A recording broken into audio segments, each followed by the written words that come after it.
여러분들이 오해를 불러일으키지 않으려면 평소에 이런 대화 또는 업무상의 대화를 할 때 사실만 말하지 마세요.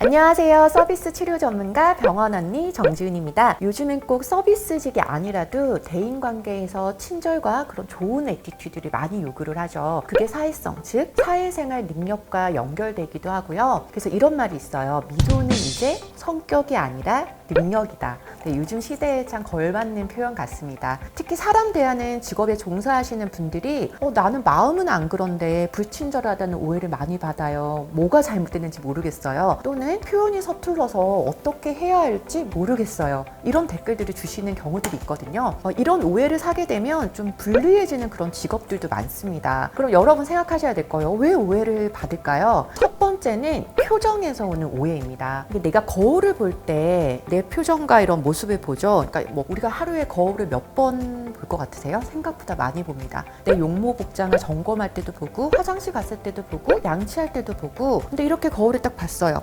이러면서 봤어요. 근데 그게 평상시 나라고 생각하시면 절대 안 돼요. 거울을 볼 때는 우리는 이 거울에 무심코 본 내 표정이 아니거든요. 그러니까 그냥 거울 봐야지? 이러면서 본단 말이에요. 사람과 대화를 할 때, 서비스를 제공할 때 내가 그냥 무심코 짓는 그 표정들이 오해를 불러일으킬 수 있습니다. 그러니까 내가 업무에 집중을 하다가 누가 나를 불러서 이렇게 쳐다봤을 때 그런 표정들, 사실 우리는 그 표정들을 확인할 방법이 잘 없거든요. 자, 그럼 이 무의식에서 나오는 이 표정들 우리가 어떻게 개선을 해야 하나? 그러니까 내 표정을 의식적으로 좀 관리하는 습관을 가지셔야 돼요. 저는 노력도 있고 좀 선천적인 부분도 있는 것 같은데 이제 습관이 좀 되어 있어요. 집중을 하거나 다른 일을 하고 있다가도 뭐 누가 옆에 와서 이렇게 부른다든지, 또 저도 강의를 하러 가면 저도 서비스를 제공하는 업종의 그런 종사자예요. 그럴 때 그런 많은 사람들에게 짓는 그런 실시간의 표정, 이런 것들을 계속 지속적으로 관리를 합니다. 어떻게 표정을 짓냐면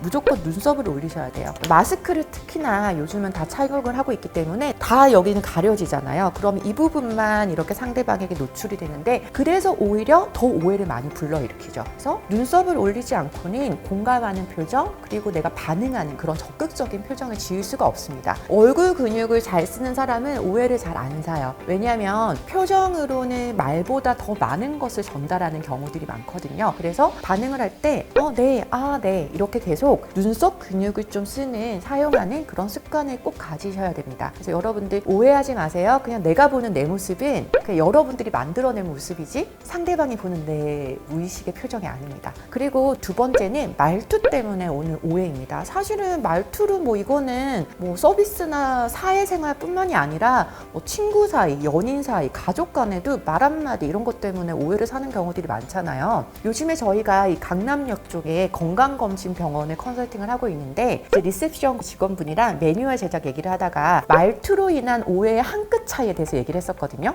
실제로 컴플레인을 병원에다가 했던 사례인데, 고객이 이제 진료를 다 받고 나서 진료 확인서를 오늘 발급을 좀 받으려고 해요. 근데 이 확인서가 원장님의 그런 확인도 필요하고 생각보다 그냥 이렇게 컴퓨터에서 이렇게 출력하는 게 아니거든요. 그래서 시간이 좀 걸리는 경우가 있습니다. 특히나 대기 환자가 많을 경우에요. 그럴 때 답변을 A 사례를 한번 볼게요. 지금 진료가 밀려 있어서 30분 정도 걸려요. 이렇게 답변을 하는 것과 B 사례를 보시면, 진료 확인서 같은 경우는 의사 확인이 필요해서 발급하는 데까지 좀 30분 정도 소요될 것 같은데 괜찮으세요? 라고 이제 물어보는 거죠. 말을 조금 더 하는데 몇 초 차이 안 납니다. A 사례를 보시면 틀린 말은 아닙니다. 그런데 듣는 고객은 기분이 좋지 않은 경우가 있죠. 왜 그러냐? 이 서비스라는 거는 고객한테 통보하는 직업은 아니거든요. 여러분들이 오해를 불러일으키지 않으려면 평소에 이런 대화 또는 업무상의 대화를 할 때 사실만 말하지 마세요.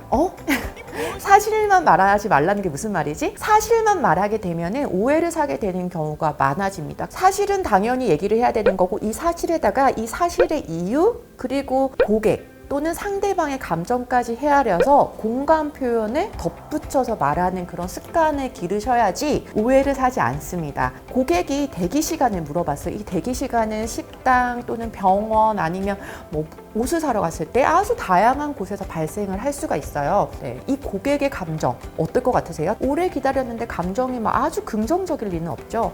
만약에 내가 직원으로서 대기 시간을 안내한다. 사실만 답변을 하게 되면 네, 10분 정도 더 기다리셔야 돼요. 그냥 사실이죠, 팩트. 근데 이 사실에 이유와 공감을 같이 섞게 되면 새 상품 찾는데 좀 시간이 걸리네요. 10분 정도 더 걸릴 것 같은데 제가 최대한 빨리 처리해 드리겠습니다. 앞쪽에서 잠시 대기해 주시면 제가 뭐 시원한 음료 한 잔 좀 드릴까요? 라고 하면 뭐가 오해가 되겠어요. 그러니까 여러분들이 혹시나 나는 사실만 말하면 돼 막 이렇게 생각을 하시면 거기에 맞는 직업 또는 대화가 많이 필요 없는 직종을 하시는 게 맞습니다. 그러니까 저희가 말하는 이 사회생활에서 말투나 표정의 개선이 많이 필요한 직업들이 상당히 많거든요. 그리고 금방 제가 말씀드린 거 외에도 본인의 언어적 습관을 한번 점검해 보시기 바랍니다. 말끝을 내가 흐리진 않는지, 명령형 화법을 많이 쓰진 않는지, 또는 말에 너무 억양 변화가 오고 단조롭지는 않은지. 그러니까 이게 사람이 말로도 감정을 다 전달을 하잖아요. 억양 변화 아니면 좀 안타까운 표정, 반가운 거 이런 것들은 아까 말씀드린 이 눈썹 근육을 쓰면서 얼굴 표정으로도 전달하지만 말에서도 억양 변화가 있거든요. 많이 기다리셨죠. 뭐 이런 거 할 때요. 그러니까 이게 언어랑 이 아까 말했던 표정은 사실은 한 세트입니다. 이거 하나만 잘 되는 경우가 없어요. 그러니까 여러분들이 이 두 가지를 같이 점검을 좀 해보시는 게 좋으세요. 자, 이렇게 점검해보려는 습관만으로도 이미 한 단계 성장하신 거겠죠. 영상 보시는 분들 아마 느끼실 거예요. 내가 뭐가 문제일까? 왜 계속 나는 잘하려고 하는데 불친절하다는 오해를 사지? 이게 개선하기 힘든 겁니다. 원래 갖고 있는 그런 표정과 언어 습관 바꾸기 힘드시거든요. 하지만 이 영상을 보셨기 때문에 우리가 같이 노력을 하면서 한 단계 이렇게 성장을 해나가기를 응원을 드립니다. 좋아요와 구독하기, 알림 설정 잊지 마시고요. 댓글 주시면 답변 드리겠습니다. 서비스 탐구 생활은 병원 언니. 다음 시간에 또 만나요. 꼭이요.